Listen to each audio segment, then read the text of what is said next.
नमस्कार। कैसे हैं आप? स्वागत है आप सभी का हमारे चैनल डिवाइन स्टोरीज पर।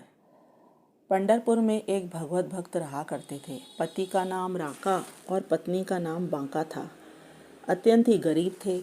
अपनी गरीबी को भी उन्होंने भगवान के प्रसाद के रूप में अपने माथे चढ़ाया था। उन्हें संसार की धन सुख सुविधा की कोई इच्छा न थी। जंगल से लकड़ियां चुनकर लाते और उसे बेचकर ही वे अपना जीवन निर्वाह करते थे। पंढरपुर में ही भगवत भक्त नामदेव भी रहा करते थे। अब भक्त राका बांका की ऐसी दरिद्रता देखकर उनके मन में विचार हुआ और उन्होंने भगवान पांडुरंग से उनकी दरिद्रता दूर करने के लिए प्रार्थना की। भगवान ने नामदेव से कहा कि ये देने पर भी कुछ नहीं लेंगे। धन भी कहीं दोषों का कारण होता है। ये जानते हैं कि भगवत भक्ति में कहीं धन बाधक न बन जाए। अगर तुम्हें विश्वास ना हो तो कल जिस मार्ग से ये जाएंगे तो वहाँ छिपकर देखना। अगले दिन जिस मार्ग से राका बांका जंगल जाते थे उस रास्ते में भगवान ने स्वर्ण मोहरों से भरी थैली रख दी और कुछ मोहरें मार्ग में डाल दी। अब भगवान भी वहीं छुप गए और भक्त नामदेव भी छुपकर देखने लगे। अब राका और बांका रोज की तरह जंगल में लकड़ियाँ लेने जा रहे थे।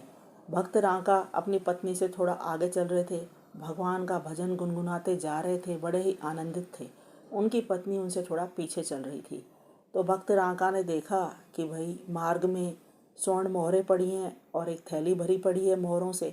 तो पहले तो वे आगे बढ़े, फिर वे कुछ सोच के रुक गए और वहीं से मिट्टी उठाकर उन मोहरों को और उस थैली को ढकने लगे।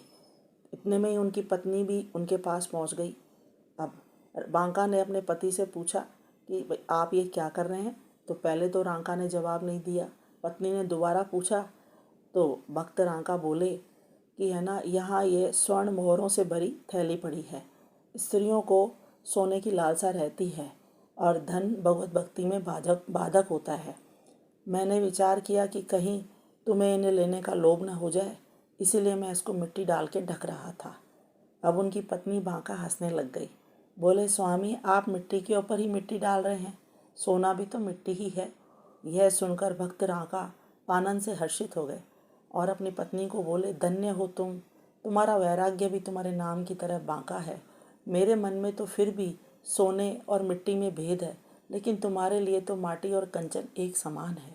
ये सब भक्त नामदेव देख रहे थे। वे भगवान को बोले, प्रभु जिसके हृदय में आपकी भगवत भक्ति है उन्हें भला ये सब कहाँ सुहाएगा। जिसने एक बार अमृत का स्वाद चख लिया उसे तो सारे संसार की धन संपदा विष समान ही महसूस होती है। भगवान ने उस दिन सूखी लकड़ियों के गट्ठर बना बनाकर उनके लिए जंगल में रख दिए थे। जब वे आगे जंगल में गए तो उन्हें लकड़ियाँ ही नहीं मिली। उन्होंने वहाँ पर गट्ठर बंधे हुए देखे। उन्होंने सोचा ये किसी और ने बांध के रखे हैं। अब पराई संपत्ति को लेने की बात तो दूर, वे उसकी ओर देखते भी नहीं थे। उस दिन वो दोनों खाली हाथ ही घर लौटने लगे। मार्ग में भक्त राका ने अपनी पत्नी बांका से कहा, देखो आज सोने को देखने से ही अपना क्या हाल हो गया कि कुछ भी लकड़ियाँ भी नहीं मिली। अगर अपन वह सोना ले लेते तो पता नहीं अपन को कितने ही कष्ट भोगने पड़ते। भगवान ने जब उनका ऐसा दृढ़ वैराग्य और अटूट भक्ति देखी तो स्वयं साक्षात उनके सामने प्रकट हो गए। अब दोनों पति पत्नी भगवान का दिव्य दर्शन करके आनंदित हो गए। उनके आंखों से प्रेम के आंसू बह निकले। वे भगवान के चरणों में गिर गए।